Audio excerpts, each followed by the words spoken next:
Enchanté tout le monde. Donc voilà, oui, j'ai fait de l'animation au Japon en tant que j'étais animateur pour les postes clés, pour le layout. Longtemps, pour 9 ans, je faisais 9 ans là-bas en fait, à Tokyo. C'est pour une petite boîte qui s'appelle Liberty, ensuite c'était pour MAPPA. Et j'ai bossé longtemps donc, sur des fins de série, pour des publicités, longs métrages, et toujours sur support anime traditionnel, anime papier, crayon, voilà. Donc c'est une des différences avec la France, parce que là-bas, tout le monde est encore sur papier. Toutes les séries qu'on connaît, Naruto et compagnie, on bosse toujours sur papier. On bosse un peu sur digital, rarement. C'est au choix. Et on bosse tous en freelance, quasiment toute la maison, des fois sur place, dans différentes boîtes. Et les prods là-bas les prods vont très vite. C'est-à-dire qu'on bosse quelques mois à gauche, à droite. C'est pas comme en France, on bosse souvent en moyenne 1 an sur un projet. Et ensuite, les différences plutôt.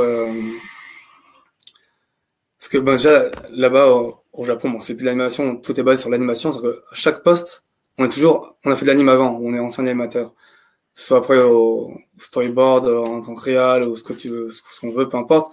On était animateur avant. Alors qu'en France, on bosse dans le design, on est designer, c'est-à-dire qu'on crée des projets, on crée la bibliographique. Et parce que c'est sous-traité souvent. Bon, maintenant, il y a un retour de l'animation en France, tant mieux. Alors que, voilà, au Japon, on sort des écoles, on est animateur dans tous les cas, intervalliste d'abord, ensuite animateur, et on gravit les échelons, etc.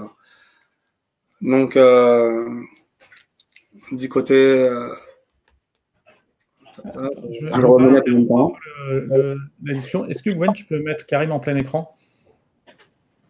Alors, moi, j'ai Karim en plein écran sur mon écran, mais je ne sais pas pourquoi sur YouTube, ce n'est pas en plein écran. Ah, d'accord. Bon, je te laisse chercher. Désolé, Karim, pour l'interruption. Pas de problème.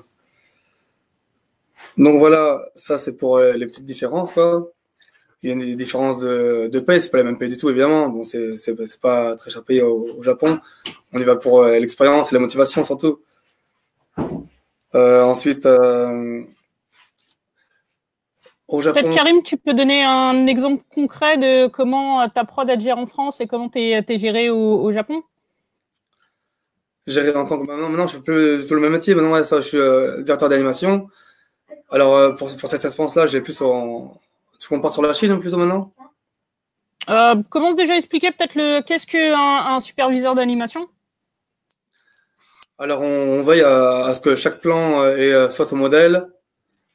Comme il y a différents animateurs, et ça se voit, ça se ressent derrière le coup de crayon, il faut gérer l'unité, il faut unifier le style. Et il faut éviter les bavures pour que tirer vers le haut le style d'animation et le style de dessin de la série. En gros, c'est ça. Hein. Donc on bosse, on a le storyboard sous les yeux, on a les model sheets et on a les plans qu'on reçoit. Et donc par rapport au storyboard, on veille aux intentions qui sont sur l'acting surtout et par rapport au dialogue, etc. Et avec le model sheet, on rebondit sur l'expression, le modèle et s'il est suivi ou pas. Et même sur les pantins, des fois c'est pas modèle. C'est pas les bonnes expressions, c'est pas ressenti pareil, etc. Donc voilà, on gravite entre les trois, les plans qu'on reçoit, le board et les modèles, et on fait une fusion des trois pour que chaque séquence, chaque scène soit tirée vers le haut, quoi, etc. Ensuite, en gros, c'est ça le métier, hein, j'imagine, dans mon cas. Je pense que dans le cas de beaucoup aussi, c'est comme ça. Et du coup, tu me disais que tu as commencé les 6 premiers mois de la prod où tu étais directement chez le studio prestataire. Voilà, ça se fait moins en ce moment, ça faisait beaucoup à l'époque. J'étais sur place, donc ça se passe à Shanghai dans mon cas. Donc j'étais dans la boîte avec tous les Chinois et tous les animateurs et on était ensemble, quoi. Donc évidemment, j'étais au cas par cas. Donc dès qu'il y avait un problème, un souci ou des rétecs, j'allais voir la personne. On restait ensemble, ou je mimais la scène, si ça allait pas, ou je faisais des croquis, d'expressions, etc., des petits croquis. Ils remettaient tout de suite les rétecs instantanément. Ça allait beaucoup plus vite, évidemment. C'était l'avantage d'être sur scène. Après, bon, moi, je parlais un peu anglais avec 3 personnes qui parlaient anglais seulement. Et eux, ils étaient une trentaine d'animateurs. Donc, tout le monde parlait chinois. Et s'il fallait intervenir, il y avait un traducteur sur place. Sinon, l'un des animateurs parlait anglais. Sinon, on se démerdait avec les gestes. Ça passait. Hein. Quand on est sur place, ça passe. Et, et voilà. Puis après, évidemment, on crée des affinités avec les personnes. Alors, on mange ensemble, on se voit, on fait des soirées après. Forcément, on sait après comment aller vers les gens. Ça va beaucoup plus vite. En France, le retour en France, bah, ça passe que par des mails. Bon, c'est plus fort évidemment. Bon, pas le choix. Bon, après, moi, je connais. On fait des mails, mais je connais tel ou tel prénom. Et on attend que le plan soit fini pour faire des retakes pour les retourner. Il y a plus d'allers-retours, il y a plus de mails, plus d'allers-retours. C'est un peu plus long l'aller-retour. Sur place, évidemment, je lève la main, j'ai le prénom et on intervenait sur les plans. Ensuite, après il y a le côté quand il y a une retake à faire ou un message à passer, il y a le côté psychologique de gérer l'équipe, quoi. Hein, chacun a sa timidité ou son ego à gérer. Et nous, on était là, le directeur d'anime, il est là pour faire passer le message tant bien que mal sous différents angles, quoi. Pour pas blesser les gens, etc. À faire recommencer des plans. Et tu me disais, du coup, quand tu étais à Shanghai, tu avais le temps un petit peu de former les gens et de leur expliquer comment ça se passe. Du coup, comment tu essayes de faire passer un message quand tu es maintenant en France par rapport à une équipe là-bas? Faire une erreur récurrente, par exemple. Moi, j'interviens plus par dessin, en tout cas. Ça dépend les superviseurs. Il y en a plus d'un qui font plus de texte. Moi, je suis plus dans le dessin. Et donc... c'est plus par rapport aux expressions que je réagis. Aux actings, aux expressions, si ça colle ou pas, ou c'est par rapport au board. Le board aussi, il est fait rapidement.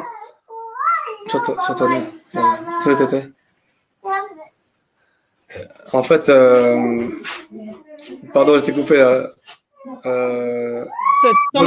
Comment tu gérais du coup, tu arrivais à former, à donner des mini-cours, des mini-formations quand tu étais sur place, mais du coup, comment tu essayes? Est-ce que tu peux toujours former les gens en étant à distance? Beaucoup moins, ouais. Déjà, c'est vrai que l'équipe était jeune, ils sortaient tous de l'école. Il y avait quelques anciens, mais la plupart sortaient de l'école des Gobelins, etc., de Shanghai ou d'ailleurs. Et donc, ils avaient pas beaucoup d'expérience, mais très motivés, et puis ils étaient bons en animation. Hein, ils étaient un peu moins bons en dessin, mais bons en anime. Donc, c'est l'avantage. Ensuite, d'ici, ben voilà, je connais que par mail. Je bosse sur Shotgun, pour certains connaissent. Au début, j'avais un peu peur de poser là-dessus, mais c'est très pratique et je suis bien dessus finalement. C'est bien. J'interviens, je décide beaucoup et donc un dessin par expression. Et je mets des petites notes aussi s'il faut. J'interviens beaucoup sur le timing aussi, décaler une expression ou une action, etc. Et voilà, en gros. Et comment ça se passe du coup pour les briefs? Parce que autant quand tu étais sur place, tu pouvais faire ton brief et après retourner voir une à une les personnes quasiment pour expliquer. Mais là, du coup, en démarrage d'épisode, comment tu gères ça? Tu fais des calls ou Ouais, je préparais plus quand j'étais sur place, c'est sûr, c'est vrai. On faisait les briefs un par un. En fait, moi, je fonctionne comme ça. Et pour ceux qui n'avaient pas compris, pour ceux qui avaient des difficultés, ils me posaient des questions. Et là, je faisais un brief. Je faisais un brief à la demande, en fait. Ou alors, en gros, c'est quoi? Un épisode, il fait 400 plans. Et sur les 400 plans, il y avait au moins, je prenais au moins les plus difficiles, une trentaine de plans. Et je faisais moi-même les layouts. Les posing layouts, et après, j'ai donné. Hein, c'est souvent quand il y avait les actions, ou quand le personnage était tout petit dans la case, quand il y avait des groupes et trop petits, donc on voyait pas l'expression, on savait pas comment ça allait devenir. Voilà, j'anticipais des posing layouts comme ça, je faisais. En France, j'ai pas le luxe de faire ça. Ouais. Je fais des fois, puis j'envoie. De moi-même, je vois le board une première fois et je me note une liste comme ça de moi-même. En Chine, je faisais ça à la demande. Là c'est moi qui intervient, qui choisit les plans difficiles et je renvoie des posings comme ça. Et sinon, on fait des listes en fait. On fait des listes. Par rapport à la prod me demande de faire une liste de briefs. J'écrit, j'anticipe la difficulté. Surtout, c'est l'acting en général. Hein. L'intention par rapport au board, comment ça va devenir. Ce qui manque, ce qu'on va pas. Bon, maintenant, les boards, ils sont très détaillés. C'est des poses clés partout maintenant. Mais malgré ça, malgré les poses, qu'est-ce qui manque encore? Qu'est-ce qu'on va rajouter? Les petites intentions, les coups d'œil, etc. je note et j'envoie la liste. Ensuite, c'est traduit en anglais et c'est traduit encore de l'anglais en chinois. Voilà. Et sur la gestion des retakes, du coup, quelle comparaison tu pourrais faire entre comment les retakes sont gérés au Japon et comment c'est géré là, du coup, on dirait en série à l'européenne où on s'envoie des listes, justement? Alors, au Japon, ouais, c'est fait sur place. Tout est fait sur place. Il y a des boîtes qui bossent ensemble, mais même si elles bossent ensemble, il y a une boîte mère et 4 ou 5 boîtes qui gravitent autour, on va dire, et ils s'envoient les plans quasiment tous les jours. Et, mais quand même, les briefs et tout se passe à la maison mère quand même. Même s'il y a des freelances qui bossent, à gauche, à droite ou dans différentes villes, ça peut arriver. Le brief est fait ou par le border, ou par le chef anime, ou par quelqu'un de la prod, par le réal des fois. Et c'est des rendez-vous individuels avec les animateurs. Donc ça dure 1 heure environ. C'est suivant une séquence. On gère une séquence qui dure 30 plans. Et on a le brief d'1 heure sur les 30 plans. Donc tout est mimé, tout est décortiqué, plan par plan. C'est pratique, c'est bien. En France, c'est sous-traité. Voilà. Donc il y a la barrière de la distance, du pays, de la langue.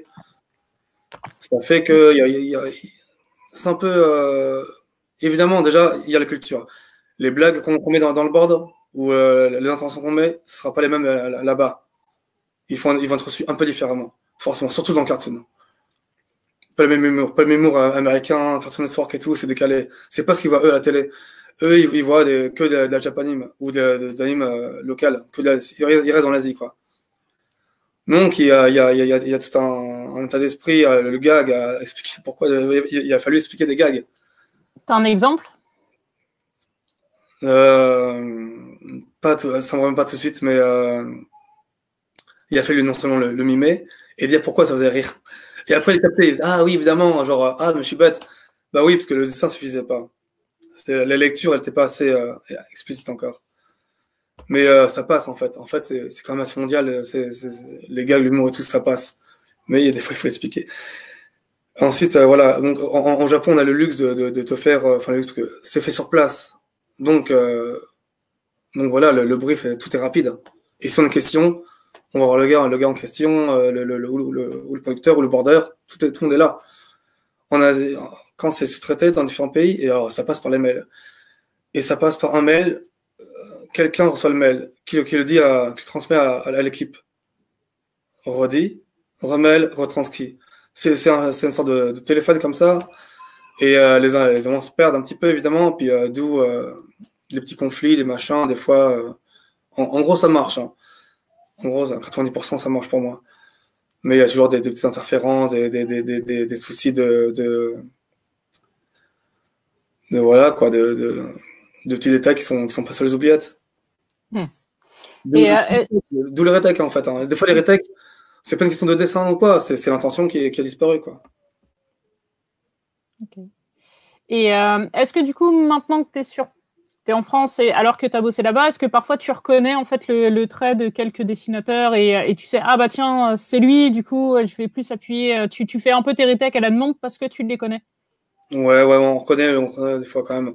Je peux anticiper même des fois, après, c'est bien et pas bien aussi. Je peux anticiper, ah, c'est encore lui. Et je peux mettre des retakes, il ne mérite pas des fois. Parce que je connais je bloque sur les détails, je sais comment un animateur dessine les yeux et les mains. C'est le jardin le plus, hein, le visage et les mains souvent. Après, la pose, la silhouette du corps, des fois aussi, ou sinon des acting. Et je reconnais tout de suite, ou au contraire, bonne surprise, ah tiens, cet animateur, les yeux fermés, je sais que lui, il va me pondre que des choses bien, pas de souci. Mais par contre, j'ai pas le pouvoir de dire, donner ce plan-là à cet animateur-là, ça à lui, à lui, à lui. Non, même si je demande, la prod là-bas, ils ont trop de pression, ils font 7 secondes par jour, ils vont dire, non, on peut pas faire ça, on n'a pas le luxe pour faire ça, quoi. Il faut que ça carbure. Donc c'est celui qui a les mains les plus libres, on donne le boulot, quoi. Et en parlant de quota, du coup, c'était quoi, toi, en fait, ta masse de travail quand tu étais là-bas? Parce que tu faisais aussi de la supervision, mais tu avais le brief, etc. Par rapport à maintenant, quand tu es ici, en France, du coup, à distance, comment tu trouves ta charge de travail en comparaison? C'est la même masse de travail. Les animateurs chinois, ils font 16 secondes par jour. Ils bossent sur Harmony. Et ils utilisent le pantin 10 ou 20% seulement. Tout est redessiné, tout est redessiné parce que on colle les poses au board, quoi. Les pantins, ils sont là que pour faire comme nous maintenant, on est statique, on parle. Voilà, des dialogues sur place, ils sont utilisés que pour ça, les pantins. Souvent, trois quarts et raide, et c'est tout. Donc, dans les 7 secondes, ils redessinent beaucoup, et les clés, c'est beaucoup de travail. Ils travaillent en gros de 11 à 22. Ils arrivent tard parce qu'ils se couchent tard aussi. Voilà. Et, mais par rapport à toi, du coup, je pense que quand tu étais là-bas, tu faisais les plans un par un et maintenant tu reçois quasiment un épisode entier ou une séquence entière. Là-bas, j'étais plus dans le rythme au fur et à mesure que ça se faisait. Ouais. En fait, là-bas, je voyais les plans au fur et à mesure de la fabrication avant qu'ils mettent sur Shotgun. Maintenant, j'attends qu'ils mettent tout sur Shotgun et boum, je reçois 30 plans, 60 plans comme ça d'un coup. Là-bas, il y avait plus de continuité. Et je voyais les étapes différentes. Avant qu'ils les postent, après le post. Donc je voyais, j'anticipais beaucoup plus en fait. Avant qu'ils postaient même, j'intervenais déjà, je donnais des rétecs. Et moi-même, j'ai rectifié des choses, je redessinais, ou alors je peux anticiper tout, ouais. Là, je reçois et je corrige par rapport à ce que j'ai reçu et je renvoie. Là-bas, j'étais avant, après. Et est-ce qu'il y a des rétecs que tu te gardes sous le coude et que tu fais toi? Toujours, comme tu disais que du coup, là, tu faisais, quand tu étais sur place, tu te faisais certains plans de layout. Est-ce que là, en étant en France, il y a des plans que tu te gardes quand même pour faire toi? Pour te faire plaisir ou parce qu'ils sont malaises? Eh ben, oui, toujours, mais beaucoup moins. Beaucoup moins, j'ai moins de temps ici en fait. Évidemment, j'avais plus celui que là-bas sur place. Parce que je bossais beaucoup à la main. C'est-à-dire, pas sur ordi, à la main, je faisais des croquis et j'allais voir les animateurs. Des fois, les plans que je me gardais, on les faisait à deux, quoi. On rebondissait, moi je faisais des croquis sur les clés, mais donc au lieu de rentrer dans le soft et tout redessiner, etc. Moi j'étais assis à côté de l'animateur et c'était en temps réel, je dessinais des croquis, lui il les faisait, je faisais oui, voilà, comme ça, comme si. J'ai coaché pendant qu'il bossait et ça allait vite comme ça, ouais. On était à deux du coup. Ouais. Ce que tu peux pas faire en étant. Ici, j'ai le plan qui est déjà fait, du coup, et puis il m'envoie les plans, même si les clés, c'est déjà final, c'est ce modèle, c'est en couleur et tout. Alors que moi, là-bas, ben, j'intervenais déjà dans le croquis. Dans l'étape qu'on voit pas ici. Ouais. Cool. Est-ce que je pense que j'ai plus de questions. Est-ce que toi, tu avais d'autres points que tu voulais aborder? Non, ouais, on a comparé. Donc, quand je bossais à Shanghai, enfin, dans la boîte sur place et à l'étranger, donc, puis ici. Ben après, si le côté humain, ouais, j'intervenais plus en mime. Là, ça me manque, j'interviens plus en mime ni en croquis. C'est seulement par la machine. Donc, c'est seulement, il faut tout se retaper. C'est là que j'ai une plus grosse masse de dessins à faire, enfin, de rétac à faire. Donc, il faut dessiner, puis souvent, j'essaie au modèle, parce que si je fais trop croquis, ils vont recopier ce que je fais. Si je fais mal. Alors, voilà. Ensuite, attends. Pour détecter les erreurs, voilà, j'ai appris quand on est sur place et qu'on parle plus verbalement ou en mime, ici, il fallait plus avoir l'œil pour détecter déceler le petit problème et tout. Alors, il fallait avoir plus l'œil aiguisé, quoi. Genre, je fais lecture, tac, hop, ça va pas. Pourquoi ça va pas? Où ça va pas? Et comment leur dire? Comment leur dire sans mime, sans rien, par rapport à une rétec, comment leur dire où ça va pas? Alors là, j'ai plus aiguisé l'œil, à dire, voilà, à mettre le doigt dessus, à mettre la rustine, quoi. Mettre la rustine pour que ça marche. Donc, tiens, c'est cette expression-là, à tel frein, ceci. S'il fait ça, bah, ça ira mieux ce plan-là, peut-être. Et voilà. Là, ouais, j'ai plus appris à faire ça, en fait. Comme quoi, on continue d'apprendre des trucs. Voilà. Est-ce que ça t'est déjà arrivé d'avoir un plan qui marche pas et tu sais qu'il marche pas, mais t'arrives pas à trouver pourquoi? Il y a des plans, je galère, ouais. Malgré 2, 3 phases, 5 phases, des fois, il y a des plans, je galère. En fait, parce que je galère, parce que le niveau a été bas dès le début et j'essaie de rétablir le niveau tiré, ça fait un escalier comme ça, il fallait le refaire en fait. Et des plans, il vaut mieux les refaire entièrement ou leur donner à quelqu'un d'autre, ce serait beaucoup mieux, plus simple pour tout le monde. On tire vers l'eau quelque chose qui est déjà est très bas, alors des fois c'est compliqué, ouais. Mais on y arrive, ça manque mal, et puis après il y a le planning et tout, pas le choix, faut rendre quelque chose. On tire. Je sais pas si ça répond à la question, c'est ça? Tout à fait, merci beaucoup. Est-ce qu'il y a des questions sur YouTube? Voilà, s'il y a des gens qui veulent poser des questions, j'ai oublié de le prévenir au début, mais si vous avez des questions sur les différents talks, n'hésitez pas à les taper dans YouTube et après, nous, on les transmettra. Il y a un décalage aussi entre le moment où je parle et le moment où ça arrive sur le stream de YouTube. Mais pour autant, enfin voilà, faut juste prendre ça en compte. Mais après, n'hésitez pas à taper vos questions dans le stream. Voilà. Et donc, du coup, on est un peu au bout de vos questions-réponses, Gwen et Karim. Oui. Je vais juste rajouter que je fonctionne beaucoup à l'intuition, c'est important parce que des fois on se dit ah ça marche pas, ceci, cela, puis on reste trop technique. Mais quand la première lecture des fois c'est la bonne et quand on a l'intuition que ça marche pas ou que ça pourrait marcher, je refais plusieurs lectures des fois et je cherche la babette, tiens mais ce plan-là il va bien mais on sait jamais. Et mais des fois l'intuition c'est la bonne, il faut la suivre pour des rétacs des fois. Que je me dis, ah bon, finalement, remarque, ils ont trop de travail, les pauvres et tout. Bon, allez, je dis, ok. Mais non. Des fois, il faut pas, il y a le cœur qui va avec. Je vais, allez, je vais pas leur donner trop de charge de boulot. Mais la première option, c'est la bonne dans le sens où, bah, dès qu'il y a un truc qui va pas, si, faut le faire, en fait. Faut le faire. Faut leur donner la tech, en fait. C'est ça que je veux dire. En tout cas, c'est super intéressant. Ouais, donc pour rappel, hein, pour ceux qui nous suivent, Karim, c'est un top animateur français, donc il faut vraiment bien écouter attentivement tout ce qu'il nous raconte. C'est forcément super instructif. Après, moi, je suis pas animateur, donc ça me parle un peu, mais forcément moins qu'à vous. Ouais, je vois pas de questions pour l'instant sur le channel. Il y a quand même une trentaine de personnes qui nous regardent, mais bon, apparemment, ils ont eu toutes les infos qu'ils voulaient. Alors, peut-être qu'on va passer à la suite, si ça vous va, ou vous voulez encore continuer, Gwen et Karim? Moi, je veux juste dire que j'ai appris, voilà, j'ai beaucoup appris. Moi, à la base, je suis juste animateur. C'est mon premier job en tant que superviseur d'anime, et j'ai beaucoup appris au niveau de gérer l'équipe, quoi, gérer le côté psychologique, comme je disais tout à l'heure, à passer le message à des gens différents, qui ont des profils différents. Comment faire passer le même message en fait, voilà, au cas par cas, quoi. C'est là que j'ai appris beaucoup, puis à gérer un ensemble de travail. C'est comme si on était un peu un petit réal sur des séquences. Et est-ce que tu penses... Oui, mais à grosse échelle, quoi. Est-ce que tu penses qu'en échangeant comme ça avec tes animateurs, toi-même, ça t'a fait progresser en animation? Beaucoup, beaucoup, beaucoup. Le fait d'expliquer, de mettre des mots sur ce qu'on fait, et ben, ça fait réfléchir, ça donne tout de suite, on analyse plus vite et mieux, ouais. Ouais, d'accord, ok. Et quand on me pose des questions, comment faire ci, comment faire ça, moi j'ai côté instinct, mais j'ai jamais réfléchi à ce que je fais vraiment. Et là, bah oui, quand tu fais ça, je sais pas, j'ai jamais expliqué. Et hop, il faut leur montrer. Et comment leur montrer il faut être efficace. Il faut être efficace en peu de clés, en peu de choses, en peu de dessins, en peu de mots, il faut expliquer. Ça me renvoie moi-même et tout, puis ouais, j'ai beaucoup appris en fait. L'aller-retour entre les gens et moi, j'ai appris beaucoup de choses. J'ai appris à être plus efficace et plus sûr de moi-même.